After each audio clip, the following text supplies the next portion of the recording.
नमस्कार दोस्तों, वेलकम। स्वागत करता हूं आप सभी का एक बार फिर से आर एस जंक्शन पर। दिनांक 29 और 30 मार्च 2021 की कक्षा में तो डेली करंट अफेयर्स राजस्थान पर हम चर्चा करेंगे। चलिए शुरुआत करते हैं आज के हमारे पहले प्रश्न के साथ। तो भारत में उपनगरीय और ग्रामीण क्षेत्रों में कम लागत वाली विश्वसनीय इंटरनेट सेवाएं देने में सक्षम गीगा मैश नामक एक उपकरण को किस स्टार्टअप द्वारा तैयार किया गया है। तो दोस्तों, आमतौर पर जो ग्रामीण क्षेत्र है वहाँ पर इंटरनेट सेवाएं देने के लिए फाइबर सुविधा का प्रयोग किया जाता है, जो उच्च लागत वाली होती है।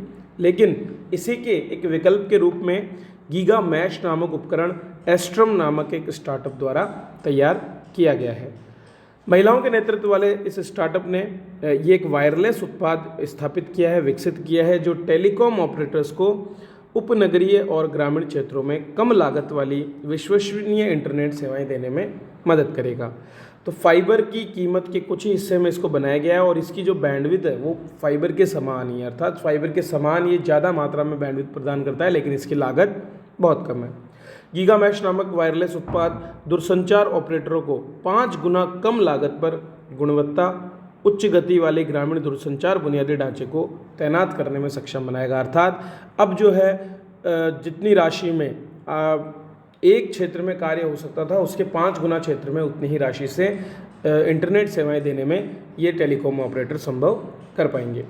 ग्रामीण संपर्क, ग्राहक और रक्षा क्षेत्र के ग्राहकों ने इसके लिए पहले से ही कंपनी के साथ साइन अप भी किया है और जल्दी ही ये मार्केट में अवेलेबल होगा। Indian institute of science Bengaluru ने इस स्टार्टअप को तैयार किया है और उसे भारत सरकार के विज्ञान एवं प्रौद्योगिकी विभाग के एक कार्यक्रम जिसका नाम है DST ABI महिला स्टार्टअप प्रोग्राम, इससे इसे समर्थन प्राप्त है। इस स्टार्टअप ने एक टेक्नोलॉजी जिसे millimetre wave multi beam technology कहा जाता है, उसे 2018 में लैब में प्रमाणित किया था और उसके लिए कंपनी को भारत और अमेरिका में पेटेंट भी मिला है। एस्ट्रम को कनेक्टिविटी में मोस्ट प्रोमिसिंग इनोवेटिव सॉल्यूशन के लिए ITU SME अवार्ड भी दिया गया है और ये अवार्ड इंटरनेशनल टेलीकम्युनिकेशन यूनियन से मिली एक पहचान के रूप में है। अगला प्रश्न देखते हैं। सही कथन का चुनाव आपको करना है। पहला कथन है, डेजर्ट फ्लैग युद्धाभ्यास के 6ठे संस्करण का आयोजन संयुक्त अरब अमीरात में किया गया है।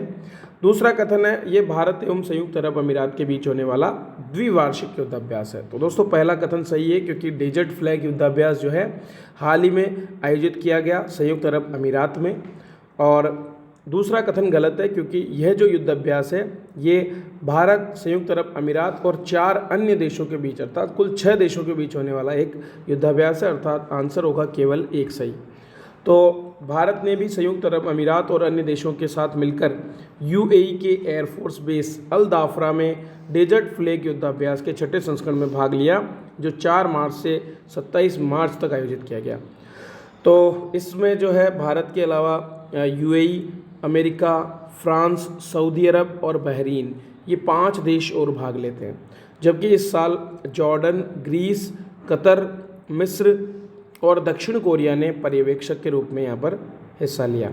भारत ने पहली बार इस अभ्यास में हिस्सा लिया था और भारत के सुखोई 30 MKI युद्धक विमानों को इसमें भाग लेने का मौका मिला। तो एक वार्षिक युद्धाभ्यास है ये, जो कि संयुक्त अरब अमीरात द्वारा आयोजित किया जाता है और जिसमें अलग अलग बहुत से देश भाग लेते हैं। अगला प्रश्न देखते हैं दोस्तों। हाल ही में जो है केंद्र सरकार द्वारा हमारी जो संसद है उसके द्वारा NCT बिल 2021 को मंजूरी दे दी गई है, जिस पर बाद में राष्ट्रपति ने भी साइन किए। तो इसके अंतर्गत किए गए संशोधन के अनुसार दिल्ली विधानसभा द्वारा बनाए गए किसी भी कानून में जो सरकार शब्द का प्रयोग होगा, इसका संदर्भ क्या होगा। तो इसका आंसर होगा उपराज्यपाल, अर्थात जो वहाँ के लेफ्टिनेंट जनरल हैं उनका संदर्भ इस सरकार शब्द से दिया जाएगा। अमूमन सरकार की परिभाषा संविधान के 12वें अनुच्छेद में वर्णित की गई है राज्य शब्द की। तो यहाँ पर भी जो है सरकार से तात्पर्य दिल्ली सरकार ने होकर के वहाँ के उपराज्यपाल को संदर्भित किया जाएगा, अर्थात प्रत्येक आदेश अब उपराज्यपाल के नाम से होगा। लंबे समय से दिल्ली की जो चुनी हुई निर्वाचित सरकार है और केंद्र द्वारा नियुक्त जो लेफ्टिनेंट जनरल है उनके बीच में तनातनी का माहौल देखा गया है। तो उसी चीज़ को लेकर के दिल्ली सरकार के राष्ट्रीय राजधानी क्षेत्र संशोधन विधेयक 2021 को पेश किया गया, जो पारित हो चुका है। इसके माध्यम से राष्ट्रीय राजधानी क्षेत्र अर्थात नेशनल कैपिटल रीजन NCR जो है नेशनल कैपिटल टेरिटरी एक्ट 1991 में संशोधन किया गया है। अधिनियम विधानसभा और दिल्ली के राष्ट्रीय राजधानी क्षेत्र की सरकार के कामकाज के लिए एक रूपरेखा प्रदान करता है। तो देखो, विधानसभा एक अलग है, लेकिन राष्ट्रीय राजधानी क्षेत्र की सरकार अलग है, और उसी का मुखिया बताया गया है अब उपराज्यपाल को। विधेयक विधानसभा और उपराज्यपाल की कुछ शक्तियों और जिम्मेदारियों में संशोधन करता है। विधेयक में ये प्रावधान किया गया है कि विधानसभा द्वारा बनाए गए किसी भी कानून में संदर्भित सरकार शब्द उपराज्यपाल के लिए होगा, और अधिनियम विधानसभा को प्रक्रिया और आचरण को विनियमित करने के लिए नियम बनाने की अनुमति भी देता है। हालांकि जो भी कमेटीज़ यहाँ पर कुछ कार्यों को चेक करने के लिए बनाई गई थी, उन सभी को नल एंड वॉइड यहाँ पर कर दिया गया है। अधिनियम में एलजी को राष्ट्रपति के विचार के लिए कुछ कानून रखने के लिए भी जो है शक्ति दी गई है कि अगर ऐसे कोई कानून जो कि दिल्ली विधानसभा के क्षेत्र से बाहर है, उनको वो राष्ट्रपति के लिए आरक्षित भी रख सकता है। यह अधिनियम निर्दिष्ट करता है कि सरकार द्वारा की जाने वाली सभी जो एग्जीक्यूटिव एक्शंस होंगे या जो कार्यकारी कार्रवाइयाँ होंगी, चाहे वे मंत्रिपरिषद की सलाह पर भी हो, वे एलजी के नाम पर ही हो। अभी तक क्या हो रहा था कि इस तरह की कोई भी एक्शन लेने के बाद में जो है राज्यपाल को सूचित किया जाता था, उपराज्यपाल को, लेकिन अब जो है पहले उपराज्यपाल को सूचित किया जाना पड़ेगा। तो एलजी द्वारा निर्दिष्ट मामले या मंत्रिपरिषद के निर्णय पर कोई भी कार्रवाई करने से पहले अब एलजी की राय लेना आवश्यक होगा।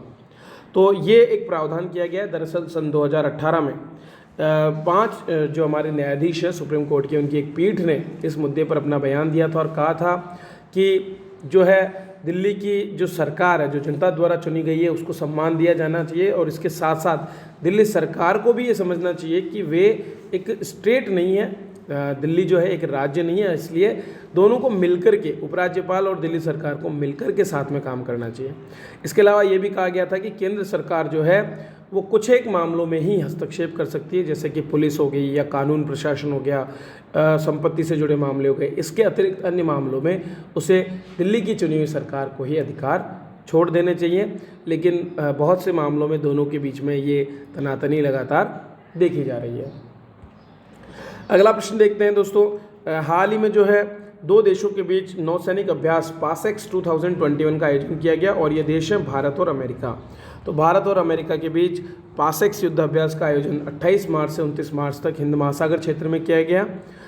भारतीय नौसेना के युद्धपोत शिवालिक और लंबी दूरी के समुद्री गश्ती विमान P-8I को इस युद्धाभ्यास में तैनात किया गया, जबकि अमेरिकी नौसेना ने USS Theodore Roosevelt career strike group द्वारा जो है प्रतिनिधित्व वहाँ पर किया गया था।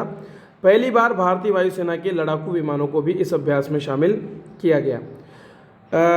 करियर स्ट्राइक ग्रुप से तात्पर्य क्या है? यह एक नौसैनिक बेड़ा होता है जिसमें एक विमान वाहक के साथ बड़ी संख्या में विध्वंसक अर्थात डेस्ट्रॉयर्स, फ्रिगेट और अन्य जहाज होते हैं। तो ये पूरा का पूरा एक बेड़ा होता है। इससे पहले भी जो पासेक्स 2020 युद्धाभ्यास है, इसका एक संस्करण जुलाई 2020 में आयोजित किया गया था अंडमान निकोबार द्वीप समूह पर, और उसमें USS निमित्ज ने भाग लिया था, जो कि दुनिया का सबसे बड़ा युद्धपोत है। चलिए अगले प्रश्न की ओर बढ़ते हैं। हाल ही में मिस्र की जो स्वेज नहर है उसमें यातायात बाधित हो गया एक कार्गो जहाज के फंसने से, जिसका नाम है एवरग्रीन। एवरग्रीन नामक इस जहाज का क्रू दल पूरा का पूरा भारतीय था, और ये 6 दिन तक मिस्र की स्वेज नहर में फंसा रहा, जिससे बड़ी मात्रा में देशों को व्यापार की हानि हुई।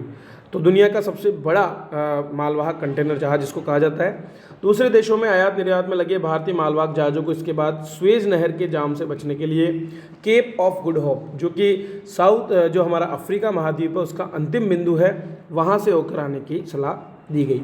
स्वेज नहर के इस जाम की वजह से हर दिन 50 जहाज अवरुद्ध हुए, और दुनिया का 12% व्यापार भी यहाँ पर बाधित हुआ।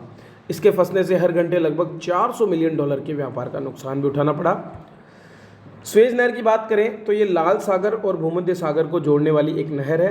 सन 1858 में एक फ्रांसीसी इंजीनियर फर्डिनेंड की देखरेख में इसका काम शुरू हुआ था, और ये नहर 193 किलोमीटर लंबी, 60 मीटर चौड़ी और औसत 16.5 मीटर गहरी है। सन 1869 में इसे व्यापार के लिए खोल दिया गया था, और वर्तमान में इस पर मिस्र देश का नियंत्रण है। इस नहर के कारण यूरोप से एशिया और पूर्व अफ्रीका का मार्ग सीधा खुल गया, और इससे 6000 मील की बचत भी यहाँ पर हुई है। तो आप चित्र में देख सकते हैं कि पोर्ट सईद से लेकर के जो स्वेज नामक सिटी है उसको ये जोड़ती है। बीच में ग्रेट जो बैरियर लेक है उसको भी ये, ग्रेट बिटर लेक को भी ये पार करता है, और इस कैनाल के माध्यम से बड़ी मात्रा में यूरोप और एशिया के बीच में व्यापार होता था। यहाँ आप देख सकते हैं लंदन से अगर मुंबई की बात करें तो सीधी दूरी सुएज नहर के माध्यम से 7,200 माइल्स है, मतलब 11,600 किलोमीटर, जबकि अगर केप ऑफ गुड होप होकर के अफ्रीका का चक्कर लगा के आए तो यही दूरी 19,800 किलोमीटर हो जाती है। तो कुल मिलाकर के लगभग 8,000 किलोमीटर का अंतर यहाँ पर दोनों के बीच में हो जाता है। तो ये थे दोस्तों आज के करंट अफेयर्स जिन पर मैंने चर्चा की। उम्मीद है ये आपको पसंद आए होंगे, तो आप इसे एक्सप्रेस कर सकते हैं, इन्हें लाइक और शेयर करके। सब्सक्राइब करें हमारे चैनल को और बने रहें इसी तरह। हमारी करंट अफेयर्स का लाभ आप उठा सकते हैं, तो गुलदस्ता करंट अफेयर अवेलेबल है। इसके अलावा हिंदी का कोर्स भी आपके SI और RS के लिए चल रहा है, जिसका भी आप लाभ उठा सकते हैं। चलिए इसी के साथ मैं आपसे विदा लेता हूँ। वीडियो देखने के लिए आप सभी का बहुत बहुत धन्यवाद।